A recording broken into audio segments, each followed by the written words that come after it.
right. Hey, everybody. What's up? What is up? Look who it is. It's me. It's Nick. With Carson in human. In person. And I'm glad to be here. I'm glad to be in Lexington. Briefly. I was in town and I thought, you know what? Instead of getting on a Zoom call like a business, we could just be friends and show up in person. And here we are in the barn, in the studio.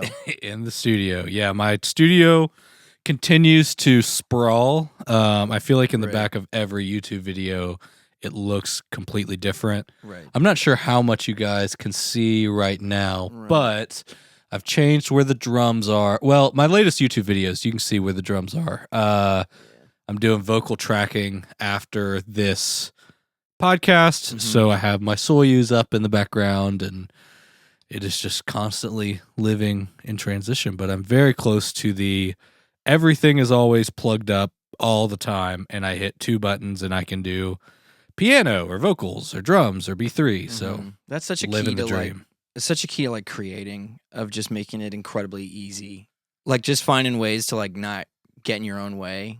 Just where it's like, okay, I can literally open the studio, hit go, and it's all there. That's awesome for creation. It's like once you move from hobbyist to pro or aspiring pro, you start to buy things that before then sounded like dumb and expensive and so why is your pedal board cable managed? Well, because I throw it up on stage 3 times a week quickly while someone's trying to yell at me about changeover time. Right. So yeah, there comes a point where it's like, make it easy, move on. Yeah. Why would you have 2 copies of the same pedal? Because you're extremely wealthy if it's a Noble, and because dude, I got on the website last night. Yeah, dude, it's a 45-week wait. Rush, so like the regular price is like $1,300, I think. Rush shipping, $940 extra, or more $850 extra, but you'll get it like this week. That's the difference. It's no longer like we'll bump you up a few months. It's like you'll get it like soon. Honestly, there you go. Happy for him. So it's like $2,200 to end up with it in your hands next week, which I guess helps under the right set of circumstances. Sure, and I think that helps the after, like the resale market, kind of chill out, which I think is good for bass playing. But yeah, I know I was like snooping the other day. I was like, well, how much does that thing cost? And I was like, that's still a lot. Okay, there we are. Still a bunch. So a friend moved. Well, he moved to Lexington, but he's a touring bass player, plays with a very popular metal adjacent band. Recently stopped doing that. Not for bad reasons or anything. He just wanted to pivot what he was doing and stay home a little bit more. But, big endorsements with boutique bass companies and had this opportunity. Hopefully no one gets mad about me telling the story, but I'm trying to keep it vague. Had the opportunity to do some fill-in work for a few dates with a like A-list artist, like very, very established, the kind of artist that would also like have a talk show kind of thing. So like fully celebrity type artists. So their production people literally said, you have to have a Noble to play. Like you have, like, this is a requirement. That's crazy. Yeah, I mean, now they were willing. I think they were willing to provide it and to buy it, but they that was their you have to play this. Okay, well, I don't know who this is off camera, but I will say, if I can I guess the boutique bass company? I feel like boutique bass means one company. I don't think you'll ever guess it, so I want you to guess it. I feel like it's like, dang. Is it? I'm so good. I'm gonna have to cut that part out. Gosh, that's so funny. I can't believe you guessed it. Well, dude, I've been seeing him so much, and I'm like, I'm like unironically kind of interested in them. Let's talk about this. I feel like I like classic basses a lot. I really like. Okay, so if I had to buy one right now, there's a Tele style sitting on Facebook in Nashville right now, and I'm like, ooh, I would really love that Tele style. Style bass? Yeah, like the old school, like the 50s style, like the Dusty Hill looking Tele style bass. I just love them. It's a Pete bass is what it is. I love the old school, but lately I've been like, man, sometimes like the Strandberg fan fret, like I'm not saying it's me. I'm not saying I could rock it, but there's part of me that's like, maybe those are kind of cool to me in a non-goofy way. They just have such a stigma, and this is not an offensive thing to anybody that plays like the Kaisel, like the crazy shapes and the fan frets, and like I think they're really cool. They just never felt for me, but lately I've been like, maybe that could be for me. I don't know. I feel very conflicted. Yeah. So I gotta have to cut this out again. I can't. You know what? Just move on. No. Just move on. I got to play a friend's Dingwall bass. Just bleep it. 2 of them. Just bleep it. And I was really shocked at how much I liked it. I did not plug it in. I've wanted to try it. The fan fret thing. Mm-hmm. When you look now, I do not, and I will never concede that looking audience perspective at a fan fret instrument, it is weird. Yeah. Like, there's no way around that. It just is weird. Why is it weird? Because it's not what you're used to seeing. So there's that. But when it's in your hand and you look down at the neck, because I thought like the visual is going to trip me out. Right. I was surprised that did not happen. Like I adjusted within seconds. I have heard that is the truth, where people are like, it's actually incredibly intuitive to play these. I've somehow never played a fan fret, but yeah, people say that. I mean, really, it's Dingwall, Ibanez, and Kiesel. Like those are the only ones really doing it. Strandberg. Okay. But like, how often do you find any of those in the wild? They show up in like the darkest depths of like random guitar. Like it'll be like Guitar Center, Raleigh, North Carolina suburb, and you're like, what are you doing here? Nice. I was in Tacoma, Washington at a Guitar Center. Had to stop and get the guitar player's strings, and there was a pink short scale left-handed 5-string Sarek, and I was like, I gotta go buy a lottery ticket or something. Like that's just such a weird pull, and Guitar Centers do that where you're like, how did this specific bass end up in this remote like Tulsa, Oklahoma suburb? And you're like, what are you doing here, man? That's crazy. That's how it goes. I haven't been to a Guitar Center in a very long time. Dude, we always stop because you'll be in like Waco and you'll be like, oh gosh, we forgot a strap.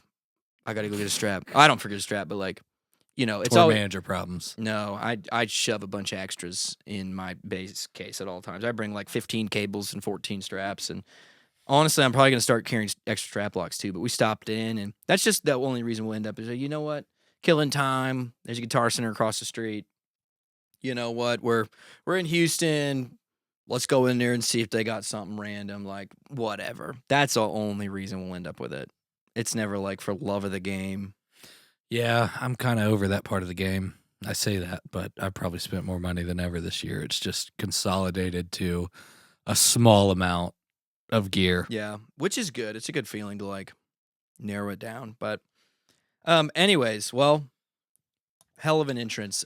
First off, we did want to say hey to our audio only folks. We haven't seen you in a minute. Hello, Based Boys. I don't know why I'm looking at the camera to talk to the audio only people, but there is a world outside of the audio. What up, audio nuts? Yeah, audio nuts.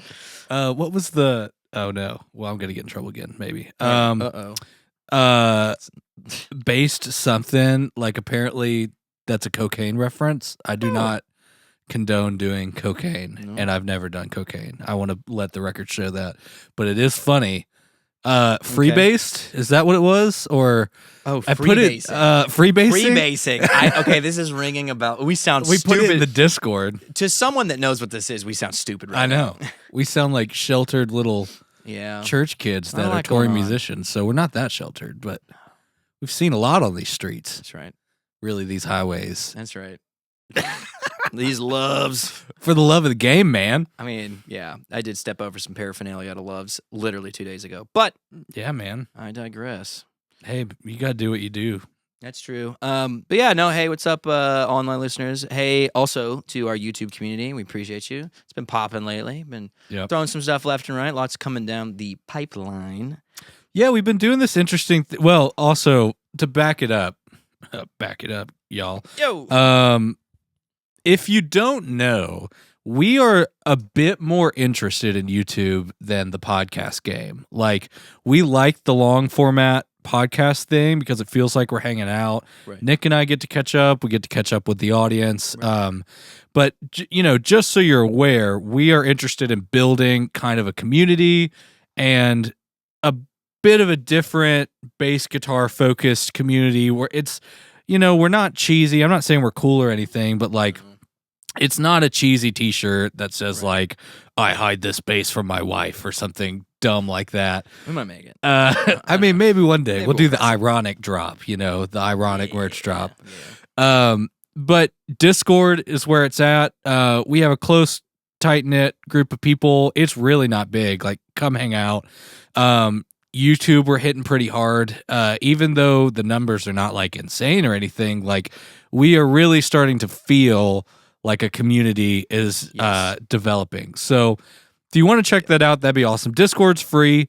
There'll be a paid option in the future, but that's like it is completely free. Check it out. Come hang out. It's just you get to chat with people. You get to ask questions. It's sort of like talk bass, but it's more of like chat room style. Right. There's a surprising amount of like working bass players and bass players that are really doing it, just hanging out, wanting to chat, wanting to talk about gear. Right, which is awesome. And that's genuinely like we just don't have a lot of motivations other than like I genuinely want to pass on like things that like work for us. Like we love that. So like he finds these crazy, ridiculously niche pedals and he's like, I do want to tell people about this. And like lately I've gotten to find a couple like easy deals and like cheaper items that have like changed my workflow a lot, which has been really cool. So been doing a lot of videos about that. I just did the Radial Hotshot MD, which is like basically it's like a foot pedal, but it's a gate for a vocal channel, and you can have a couple channels too. So it's been super helpful in practice using on the road. So it's been awesome. But that kind of thing. So yeah, head on over there and check it out. But anyways, we're here now, and that's all that matters. I got two things. Hit me, and then I'll go. You go. I'm sorry. No, you go, then I'll go. Okay. So I am working on a pedal board. Of course I am. Right? Always. But this podcast will come out after the Doc Lloyd DLA2A video comes out. It is an LA2A. It is a 1-for-1 of the audio signal path in a pedal. It is huge. It gets really hot. You have to power it like in a weird way. Yeah. 2 tubes. It looks sweet. An opto sensor. It's the same one that's in really every other major LA2A that you'd encounter in the studio. Right.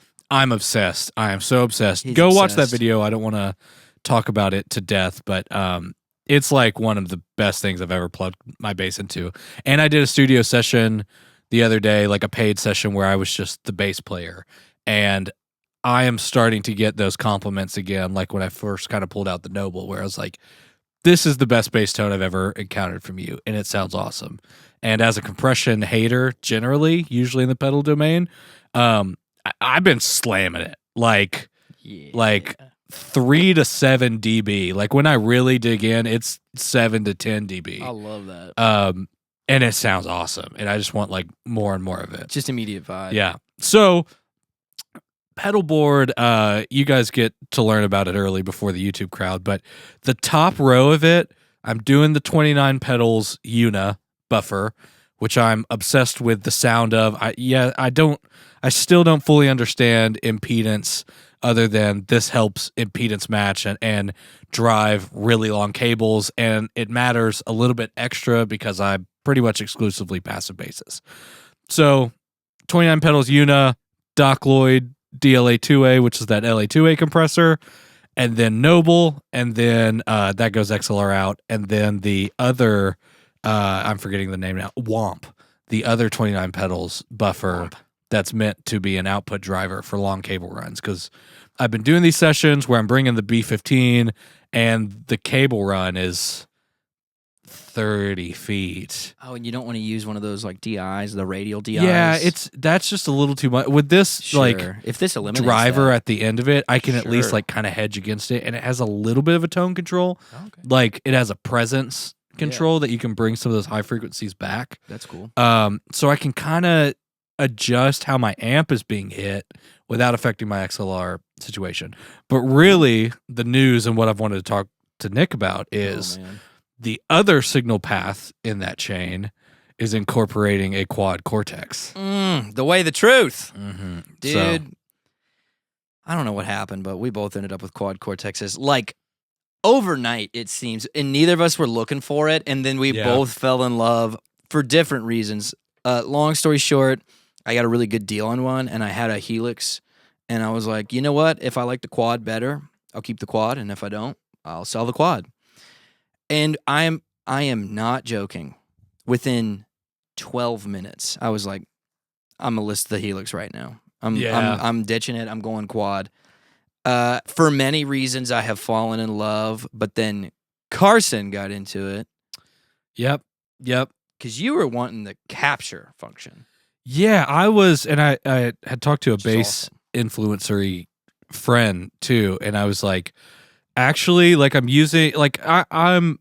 It's kind of funny the way we're approaching the channel right now, where like Nick is able to kind of look at these more entry level products or things that I would never even think about looking at because I'm a douchebag or whatever. Then I'm like, oh, I'm not going to use that thing. It's got a weird brand name. It's got a whatever. And then Nick's like, this is actually awesome. And then like it kind of convinces me to try some of the cheaper stuff. But I'm very grateful. I have quit basically every band I was in. I had a kiddo, and like I am refocusing what I want to do with bass playing, and I'm getting a fair amount of studio work. My home studio is pretty baller right now. Like it's popping in here. The level of gear and stuff. It's sick. I get to. In fact, you know what? Video coming soon. You're welcome. God, You're welcome. Studio tour. You'll eventually get a studio tour. I'm getting close to reaching Nirvana in my studio, but I get to do more and more of this. And so I was like, I feel like nobody is saying, what if I come in and I capture studio chains of gear? So instead of like buying Joe Schmo's Ampeg B15, this is my Ampeg B15 with a Noble in front of it and a Soyuz mic on it. Or a U-47, or the price tag on this capture chain is wild. It really is embarrassing. I hope my wife never listens to this. Hey, as long as she knows we have assets. Yeah, we do have assets. They're assets. When money means nothing in the age of AI, I'm gonna have a lot of rack gear to sell for chickens and eggs and stuff. Right. But tinfoil hats, come on. So like, not only do I have some really cool stuff that I can build a pack or I can whatever and I could share. I can also show up at studios and do some really weird stuff and then grab a capture of it before I leave. Yeah, it takes 4 minutes or... Yeah, it's nothing. It's pretty quick. Mm-hmm. I mean, I do other things when I capture it. I took every pedal off my board and just captured them all. And you have a little dance you do. That's exactly 4 minutes. Yeah, I'm like... So you just hit it's like a modified hit it. salsa. It's like a it's like tempo's perfect. Yeah, maybe I'll put. You know what? Video coming soon. No. So like if I run my bass through, I don't know, a Leslie's not a good example, but Unique. Josh Homme from Queens of the Stone Age. Everyone's talking about the PV Decade. Right. Like if I ran my bass through the PV Decade, I could do a capture of that and blend it in with my tone when that artist calls me to play the song live. Right.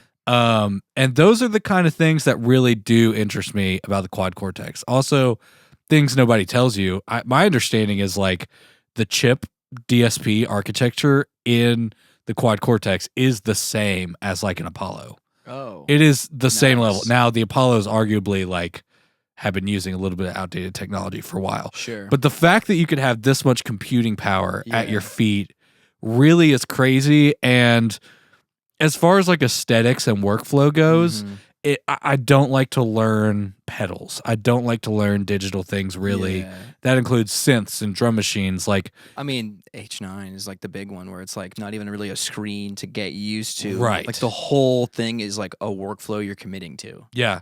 And my favorite thing about pedals is that like it's in your hand, it's a knob, it's whatever.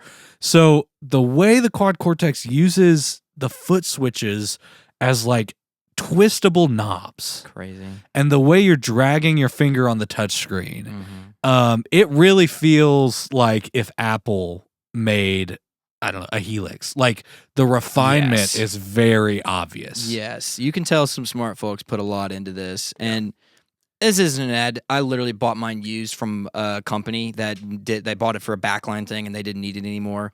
I fell in love with it and I truthfully wanted to hate it.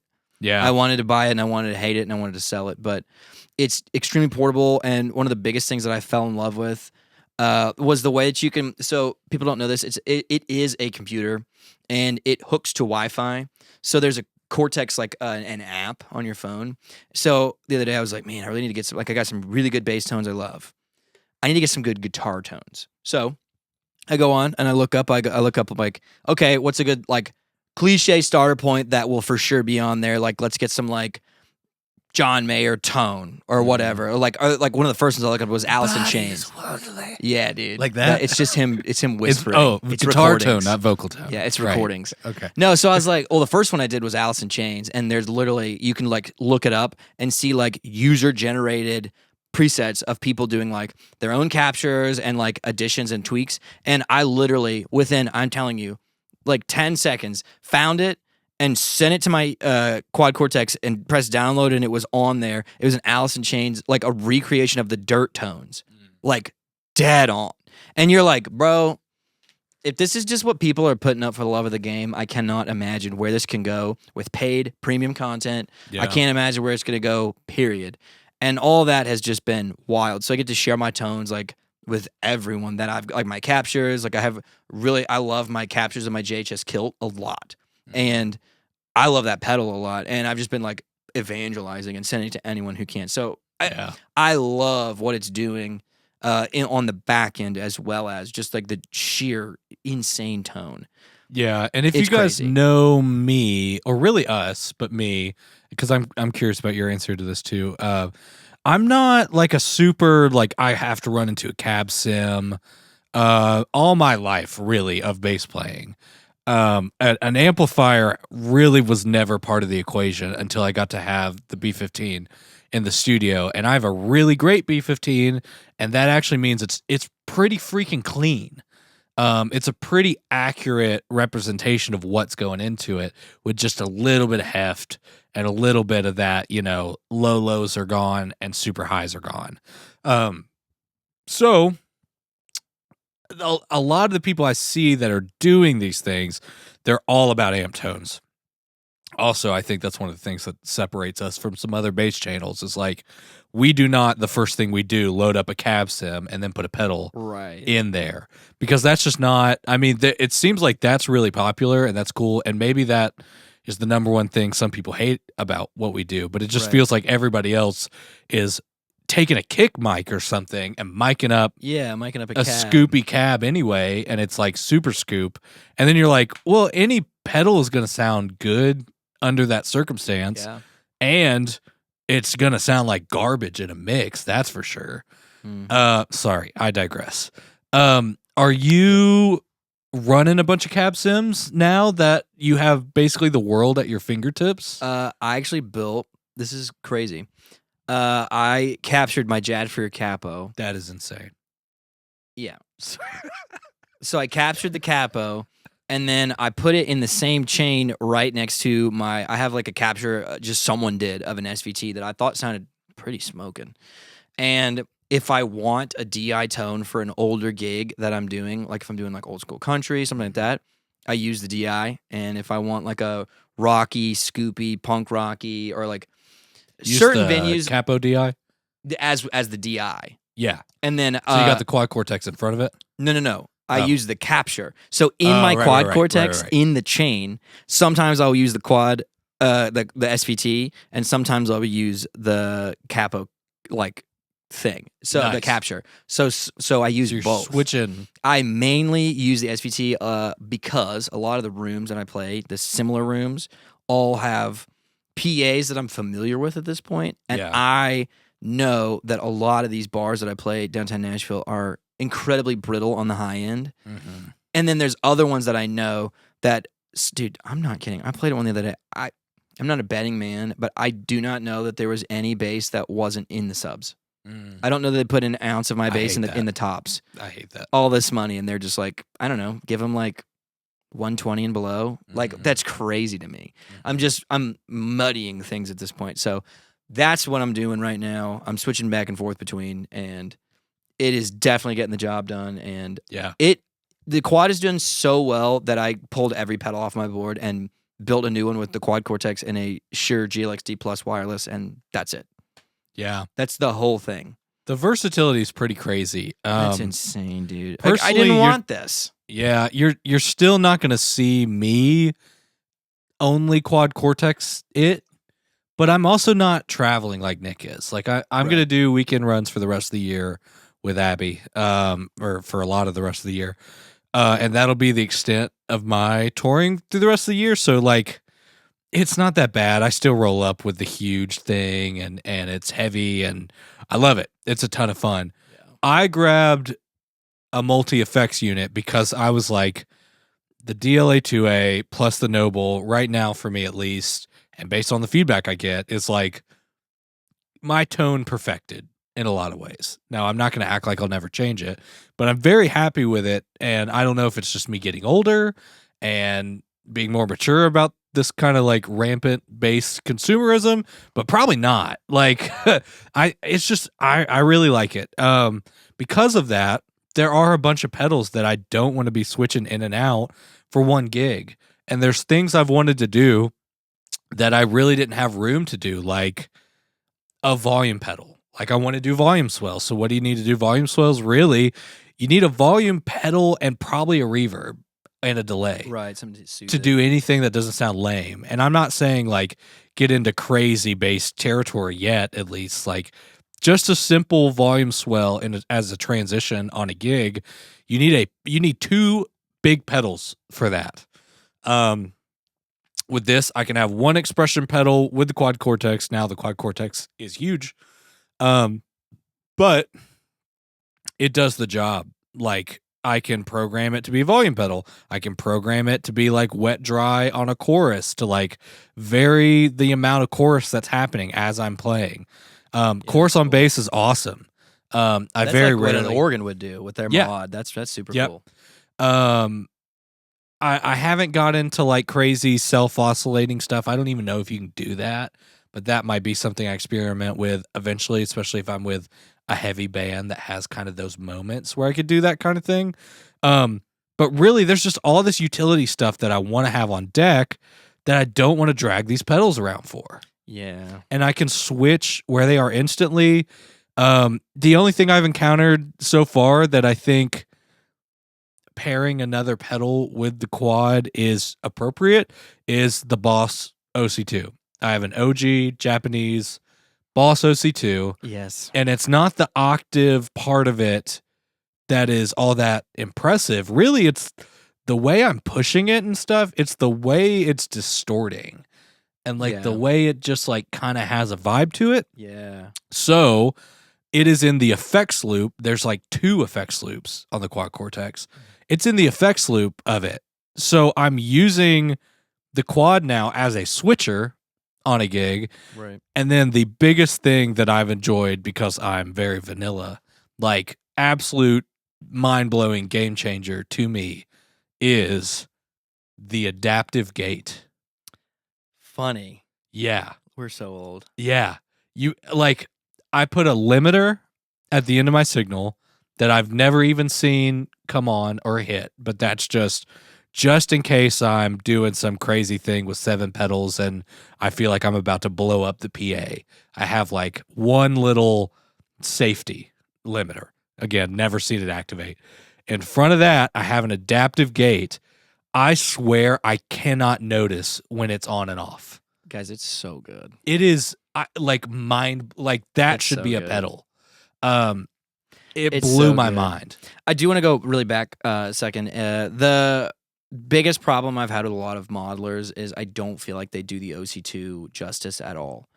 Like the OC anything. I don't love the octave sounds of like Helix. The tracking feels lesser, and you're missing this like punch and growl from the lower that I just never feel like I can get. And I've got one on the quad. It's fine. I would love to have an external OC2 just because it feels like look, we're talking inches here, but I personally feel like I could do like a 90% justice on the quad, but I'm missing that 10% where you're like, there's an extra oomph, there's an extra like push in the low end where you're like, oh, not only is it rumbling, it's growling. Yeah. Like, and it plays you really well. Like it responds to you really well. Yeah. Where I feel like I'm missing that on the quad a little bit. That's the one gripe. But that's with all digital that I never found that sound. I do feel like when I plug into really anything like this, this is the best I've ever plugged into. But I do feel there's that last 5% of the digital arena that is taking away something just by being in the signal. You think? I feel like I can tell. Now, what's kind of funny is like that's what I say I like about the Noble is that I feel like there's an extra like 3D 5% that's worth it to a snob like me. So, am I taking away what that extra dimension I'm getting from the Noble? Maybe. But I can just move one cable and the quad's not even in the path for like a recording gig. But the adaptive gate, like we're basically all digital recording at this point. Even if you're hitting tape, a lot of people hit tape like on the master bus at the end. You're basically reamping to tape. Right. Which is awesome, by the way. Yeah, it's cool. But by the time you do that, you're going through a conversion. So like it can't be an argument to me that you shouldn't be. Honestly, if you go through the OC2, that's a digital pedal. Like it's a chipset and it's not true bypass. So it's not like there's probably a conversion happening, whatever. I don't fully understand this stuff, so I'm speaking out of my butt a little bit. However, the gate being that good and getting rid of like any noise in my signal, that is worth the trade to me. Man, it's such a good gate. It's so effective and it's so not in your way. Do you know the sample rate they run at? I have no idea. It might be 48, we've hit the weeds, dude. Right, we've hit the weeds. Which is like pretty low. That's CD quality. But like that's kind of low for potentially. I don't know, a snot. Like in my recording studio, like I would say 9 out of 10 recording sessions I'm in, they are recording at 48K. So whatever. But the extra whatever is recording at 98K. And it has I do hear a difference. There's a very small difference in fidelity. Sometimes it's kind of like when people watch a movie and the frame rate's like too high and they feel like it doesn't feel like a movie anymore. I don't have that experience. I really like all the detail or whatever. So I'm curious. The Quad Cortex is not really optimized for bass. To me, it still feels like bass is a little bit of an afterthought. It's just the platform is so good that we can work with it. So I'm curious to like dive in more. Like I think there's the ability to run it at 98K or 92K, whatever it is, 96 actually, at the expense of processing power. But like I'm not doing that much. I'm not a guitar player, and I'm not running a bunch of like banks of rig emulations. So like I wonder if I can get that back by adopting a workflow at a really high sample rate. Sure. So interesting. Yeah. We'll keep you posted. We will. I'm obviously working through stuff on it every day, but I mean, I think you're right, but I think that's maybe a general correct thing about digital, period. Obviously, Universal Audio has paid no attention to bass players. Which is tragic, actually. I know. Guys, get on it. I wish, dude. Because UA'd knock it out if they did something. Of course. So whatever. One day. I feel like Helix really lately adding the Noble told me that they're looking. The Noble clone told me they're like, oh yeah, no, we see bass players, But when you compare it to the support they give, everything else, no. The Quad doesn't even have an SVT clone, which I feel like is the largest miss on Earth. I don't think I even realized it because I've never. Unless I'm stupid and wrong, please correct me. But I didn't see one, and I'm using someone else's capture. So I don't know what's going on there. I just feel like digital isn't always for base, and like I don't know anybody doing bass on a Kemper. I'm sure you people exist, but I don't personally know a working musician doing it. No, I feel like that was a 10, 15 years ago thing. Bass Kemper? Yeah, but they were only sort of like the Quad, or sort of like what attracted me to the Quad. They were in it for the captures. Right. So they already had an SVT and captured it. Right. And that's why they are a bass player using a Kemper. You know? Right. Not... I just don't think there was this big community, and like that just wasn't a thing yet. But my understanding now, you guys know, I don't know digital, but it's like it combined the awesome stuff people like about the Helix and the stuff people liked about the Kemper, the super premium, high quality capture part of it, mixed with the workflow and the ability to upload and trade. User-generated content is so sick. Now, I would be an idiot to say it doesn't have a shelf life. Like, I don't feel like it's going to fail or anything, but like, what happens when they make one that runs at 96K natively? Just for me to take it and play it into a 30-year-old PA at a bar. Right, yeah. I'm like, someone like me is going to buy it. I mean, just because consumerism, I have to have it. But that, I am buying something sort of like in my studio when I buy an Apollo, or I buy really any interface at all. Like, this is a digital forward product. I need to know that it has a shelf life, and it probably has a higher failure rate than some of the tried and true analog items. And also on the open market, especially right when the one that surpasses this model comes out, the value will drastically drop. Yeah. Whereas a lot of my analog gear will maintain its value, sometimes even appreciate if you wait long enough and the hype's behind it. Grand Theft Auto 5 has been out and just updated, and I'm hoping for that. I'm just excited to play Grand Theft Auto 5 on the Quad Cortex. Dude, that video is so funny. Somebody playing Mario Kart on it. That's so sick. during a church service I'm hired to do. Just, Insanity. Well, listen, that's enough about... Wait. I have one more thing. I'm sorry. Okay. I'm sorry. And then I will say this again. Rewind. Oh, my bad. Go ahead. The one major disappointment I had with the Quad Cortex that I feel like it's certainly not the headline for a bass player who's interested in this, especially if you're interested in capturing. I saw this going. Yeah. You cannot capture time-based effects and anything that operates over time, meaning chorus, you cannot chorus, reverb, the big one, compression. You cannot capture compression. Now, you can capture the tone, like the flavor of an LA2A, which is the sound of the tubes and stuff. But attack time and release time and vibe, that's not something you can get.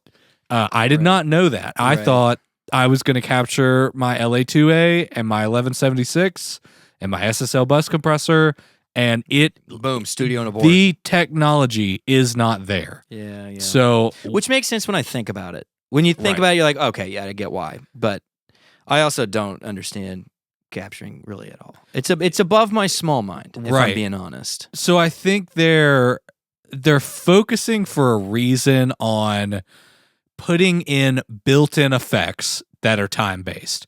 So there's a bunch of great compressors in there. There's a bunch of great chorus and delay and whatever.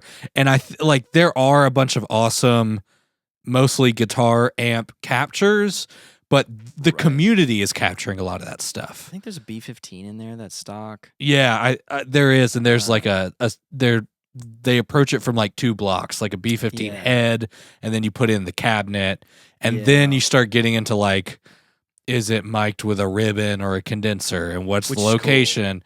Which is cool, but I also don't want to think about that on a board. I hear you too. Unless I'm just bored. But anyway, I feel like it should be said that you cannot capture a compressor. Now you can get around it by saying, okay, here's a tone block or whatever you'd call it in quad chord. Is it tone block? I don't know. Yeah. Here's a block that is the tone of my studio LA2A, and then the next block is the optical compressor that's built into the Quad Cortex. Sure. Because they do model the behavior of the classic compressors, like how the vibe of an LA2A, the vibe of a quick 1176. Right. They do not in the built-in Quad Cortex ones, unless I'm wrong, but I'm pretty sure I'm right. They do not model the tone of those units. They model how they compress. So it's just a digital compressor at various speeds. So if you put some kind of vibe block in front of it, you can get around it. But I was pretty disappointed with that. Like I almost sent it back. And then right before I boxed it up, I was like, well, I should just capture the B15 real quick. And I did it, and I was like, oh my gosh. Oh, wait. It was not perfect, but I was like, the potential of this, especially if I'm in my studio, B15's behind me, I can capture it, I can listen to it back, then I can listen to it on my studio monitors and kind of emulate what it sounds like behind me, but also what it sounds like in the room. Right. I can also record things into my DAW with a bunch of analog gear on it, reamp it with more analog gear to get it sounding amazing in a, perfect monitor situation, which is basically a good way to tell what it's going to sound like in a dialed in PA that you're going to encounter. Right. And be like, how should this actually sound to the audience? And you can just, that feels pretty next level to me. So anyway, I'm off the soapbox. No, it's so cool for workflow. But anyways, dude, a lot's been going on since I last saw you. It's been a minute since we've even hopped on a podcast. Obviously, we have stuff coming down the pipeline, but like, what have you been doing? So we bought quads. What else has happened? Like, I saw Eric Clapton, and obviously it comes with that. Old Nate, dude, amazing. Watching him work is just awesome. Yeah, what an inspiration, dude. Nathan East is so effortlessly cool. Mm-hmm. So he is the definition of serving the part. Mm-hmm. And it's so fun. I like sat down and I look up and I was like, oh, that's Nathan East's bass. Like you just know that white, it's that white Yamaha, baby. Dude, it's so cool. So that was one thing that was like not me playing a show related. We've been burning it up. What are you? Okay. Oh, the camera just died. Okay. Let's keep going.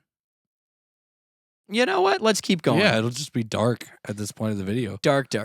You know what? If you lasted this long and you're on the podcast, the camera died. And if you're on YouTube, you know that. So, but yeah. Anyways, what are you doing, dude? What's been? I've been recording my new friend Taylor Lansdale. You've been recording a lot. Period. I've been doing a lot of recording, especially Mountain Art Center with Brendan Meek. Thank you so much for hiring me and getting to make music together. I'm very thankful. I'm really grateful to be able to do the studio thing, and it aligns with my life. I run a lighting company now, a theatrical lighting company. I run the operations called Sparklight.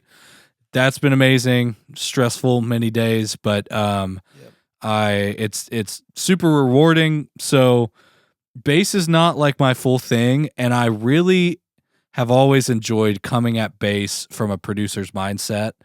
And sometimes I've gotten accused of like my playing or my bass playing being a little boring.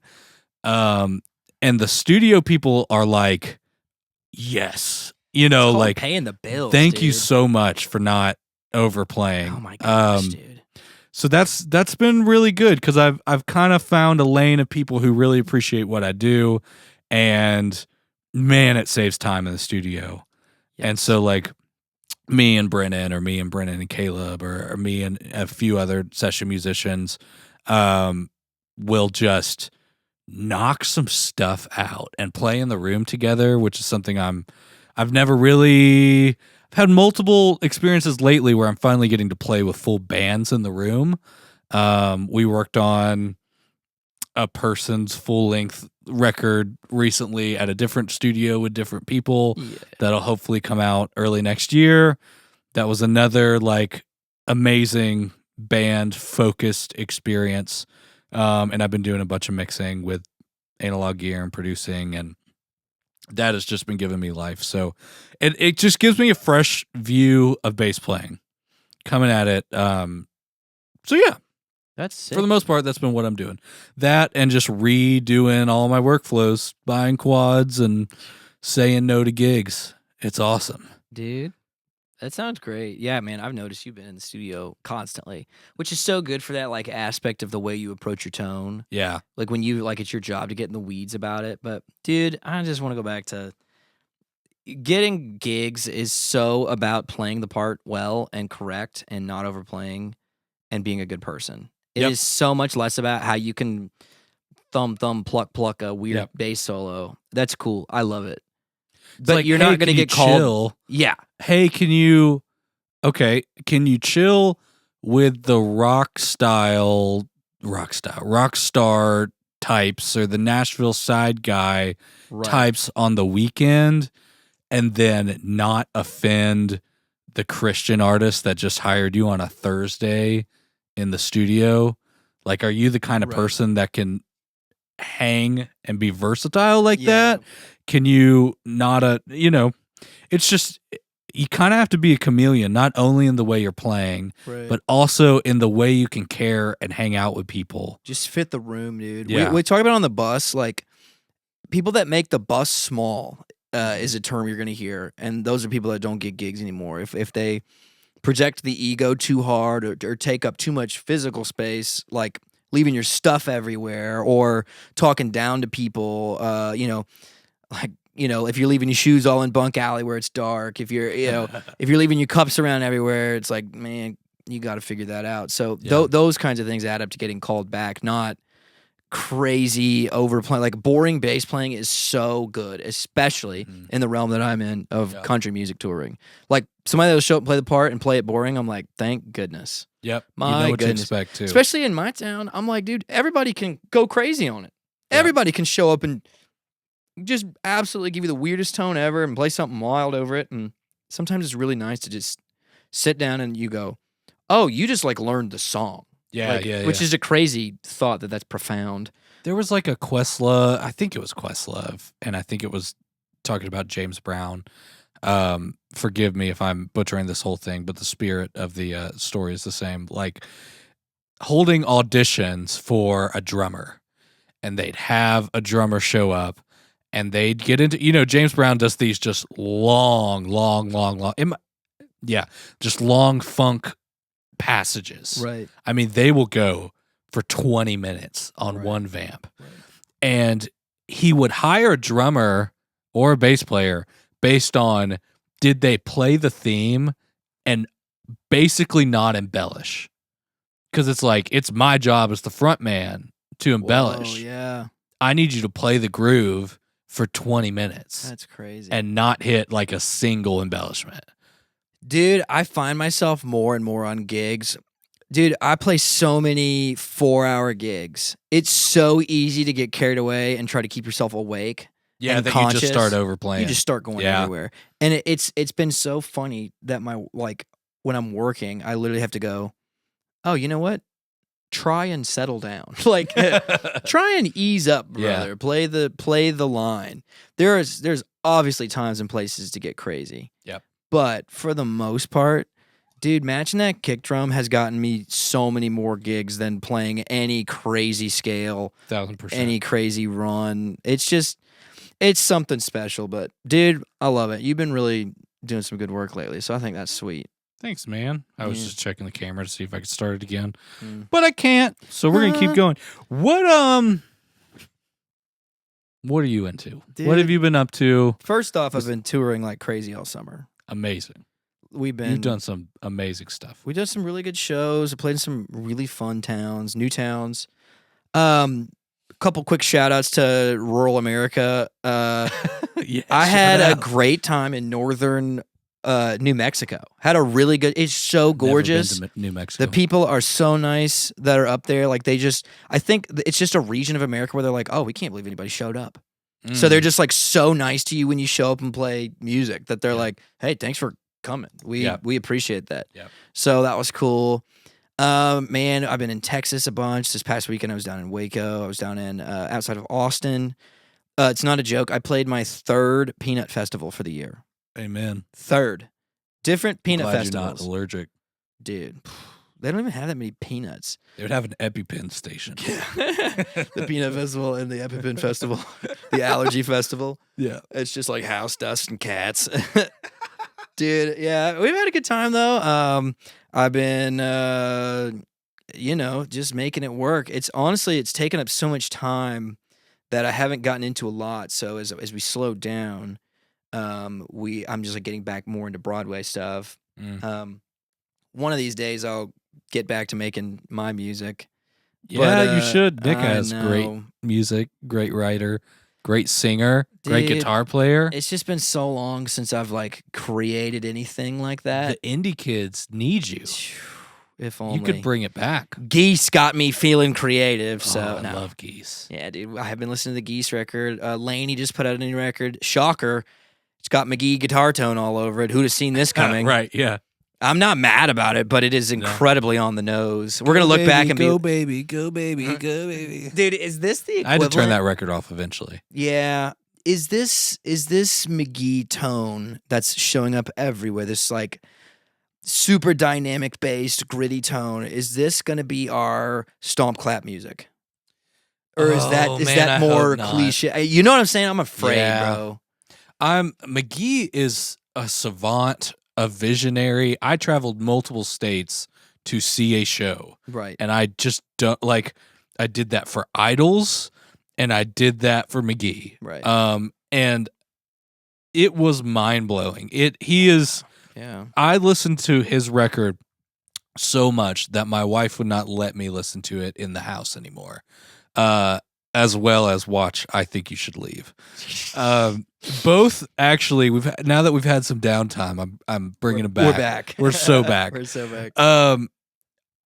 A thought is I've never seen. Actually, I saw one like girl on TikTok nail it, but I have never seen someone get close to the vibe and the feel and the magic of Two Star and the Dream Police. Yes. Even the Bieber record, like there were moments of it where it was like really good and cool that they were overlapping. But if you look, I don't want to project too much, but like if you look at the credits, like McGee and Dijon are on like not that many tracks as a credit. But their vibe is there for the entire record. Oh, yeah. I don't know how that conversation went, but I hope they still made a bunch of money off that. Right. But once we got to the Drewski clip, I said, I can no longer listen to this. That's so and I'm not being I was just like, I was a little bit at my Justin Bieber limit, where I could be like, okay, this music is objectively good, but you know, all the things that come with Justin Bieber. Then we get to the Drewski thing, and I'm like, this isn't funny. I like the quirkiness. This is a skit. I like quirkiness, but I was like, this skit is not funny. Yeah, no, I hear you. I do. Here's okay. Let me so we don't beat this dead horse because everyone has been talking about McGee and his influence. And then JHS. Oh my gosh, made a pedal. That's how you know we're in this. Is when JHS is like, he's like, there's a guy named McGee, and he's got this album. Dang, man. What, you don't like my impression? No, I don't like your impression.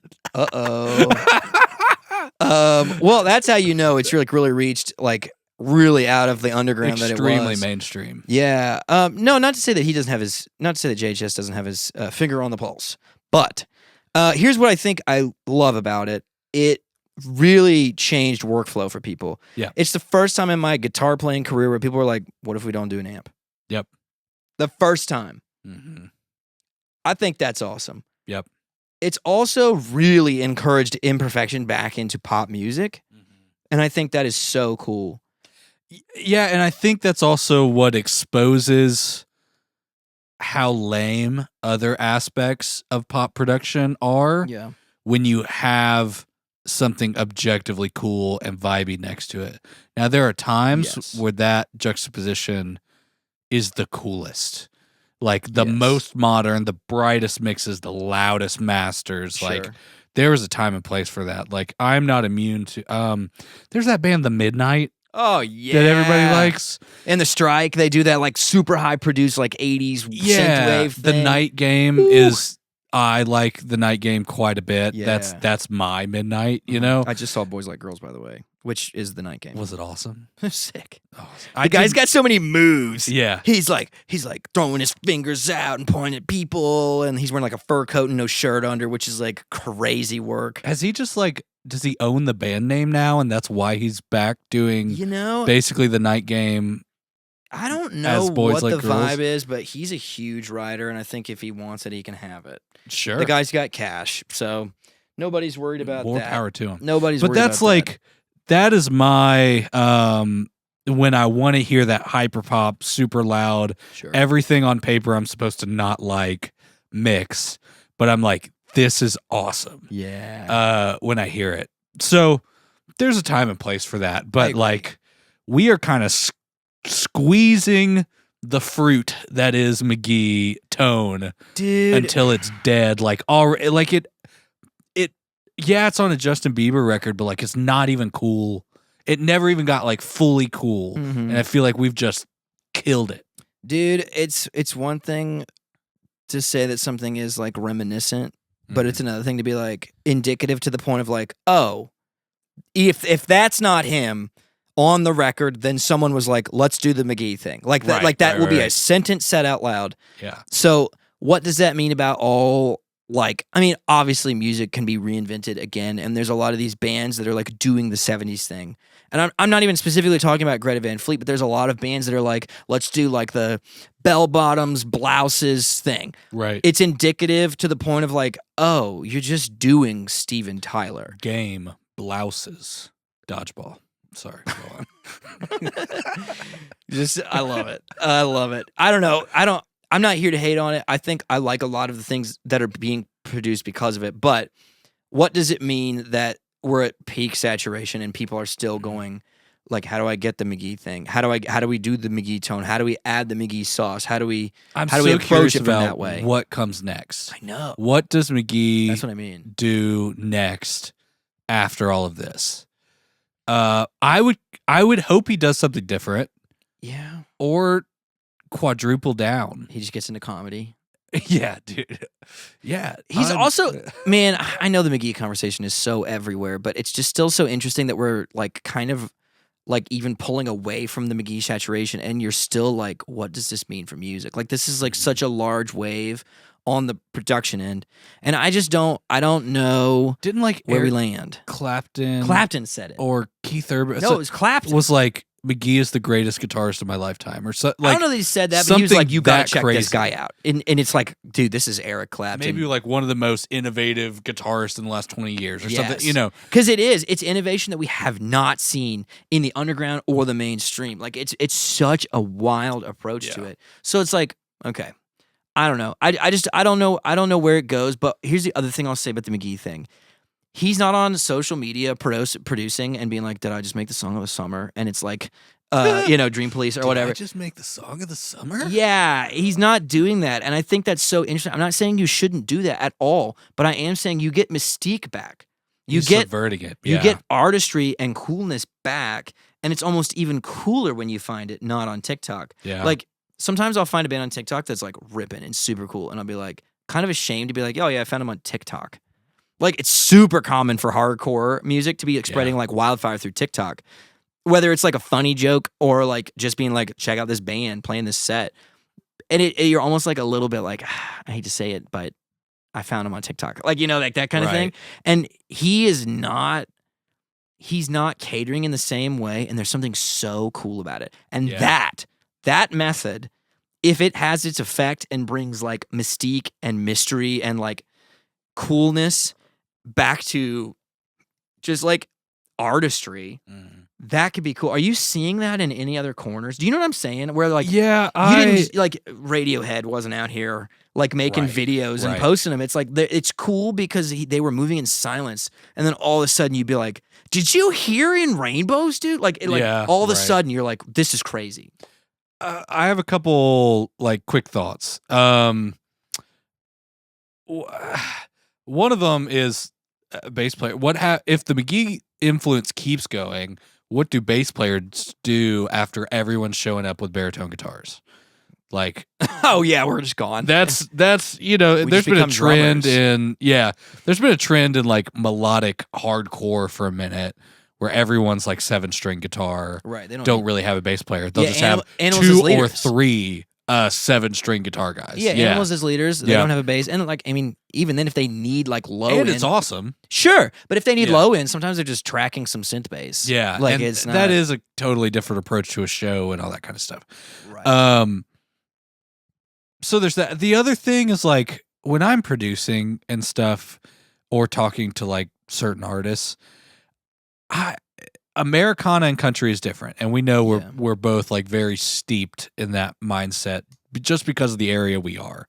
But I don't actually think people want to relate to an artist they're obsessed with. Like at an emotional level, they kind of do. I agree. But like when you see the person, especially how they present themselves 9 times out of 10 on Instagram or TikTok, but really Instagram and music videos, like I just don't think they want to see someone they can relate to. Because they kind of like there's a part of music consumerism that like you want an escape and you want to look at this, you know, interesting, pretty spectacle that is this art. It's why is there the sick part of us that loves Kurt Cobain when he falls over more than when he plays a good set? Right. Where you're like, wow, that guy's such an artist. And why am I so thrown off when you see the picture of Bon Iver playing basketball?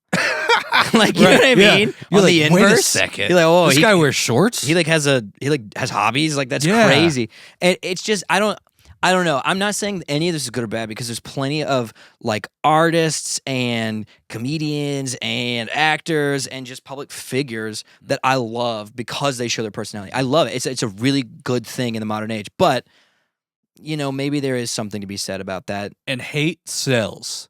So like the Oh my political gosh. thing, the how you dress that bothers somebody. Zach Bryan's less country than me. Like that kind of thing, people hate it and they are obsessed. They love to read the comments. Yeah, they love it all. They love to talk about it. They love, you know.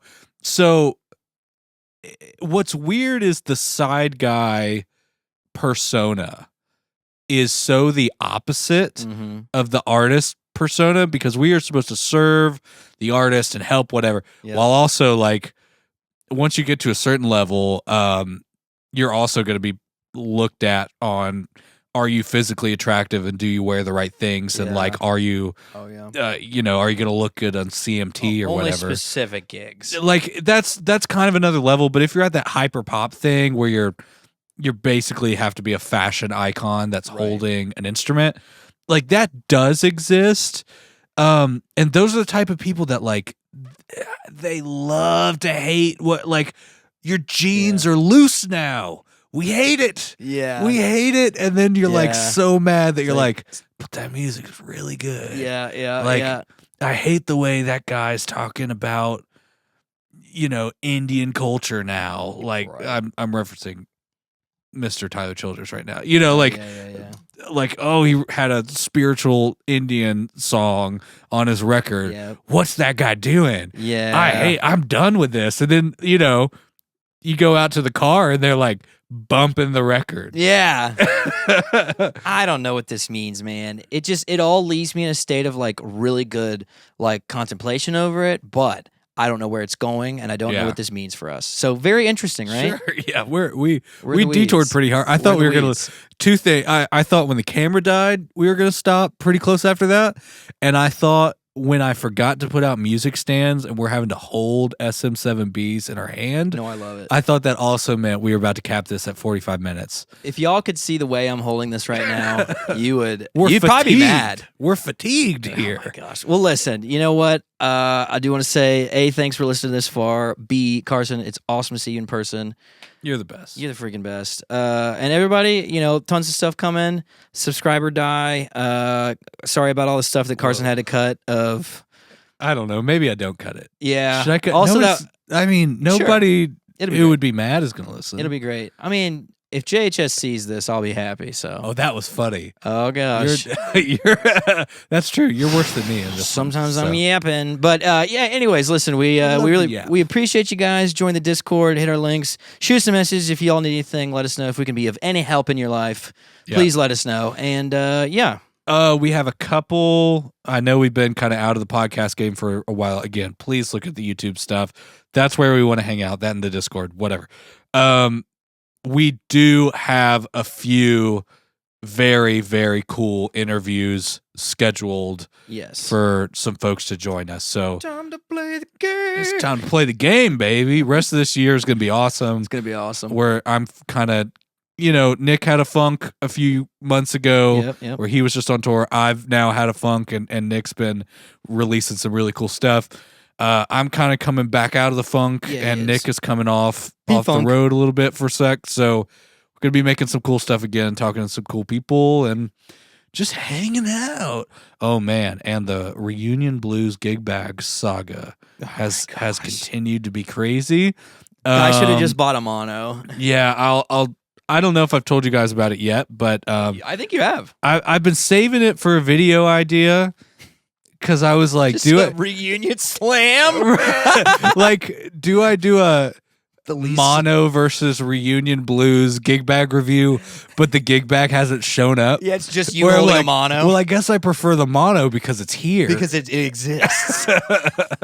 We'll see where we go with Reunion that. Blues offers no protection. I'll give you this little tidbit information. So, October of 2024, I order a double expedition gig bag. Why do I order this one? This is a year ago. Yeah.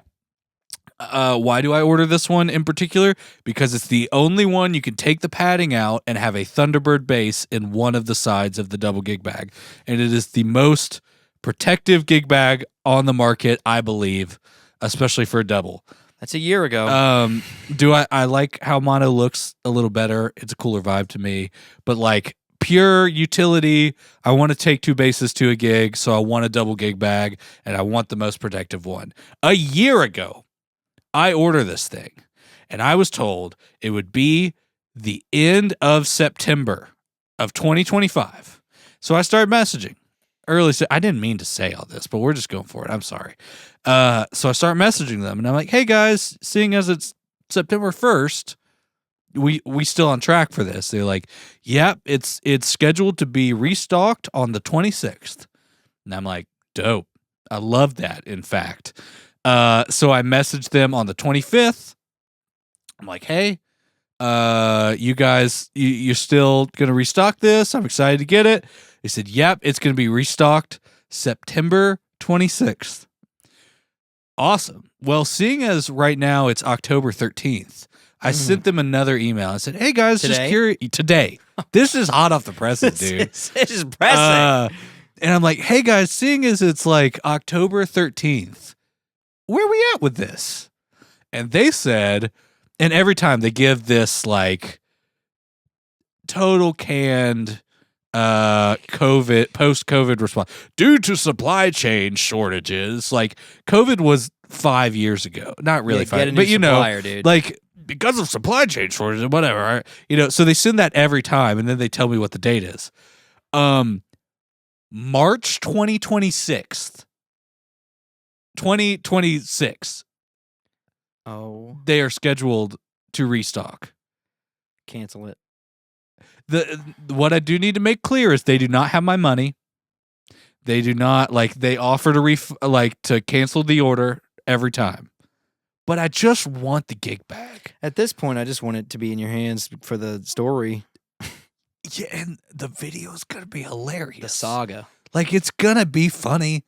It probably will be a better bag than the Motto. It looks like it on paper. Yeah, it doesn't physically look better, but it does not physically look better. Well, that's crazy.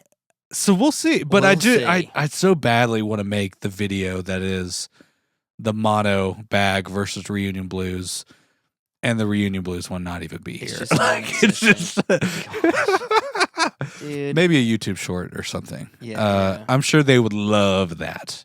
Some dumb boys from Kentucky, just like where are they from? I don't know. Whatever. Dude. Anyway, we need to wrap this up. It's been great to have Nick back at Furlong Creative. He's here and he's swiftly leaving. So yeah, he's out of here. But good to talk to you guys, and we will see you again via online. Goodbye. Me.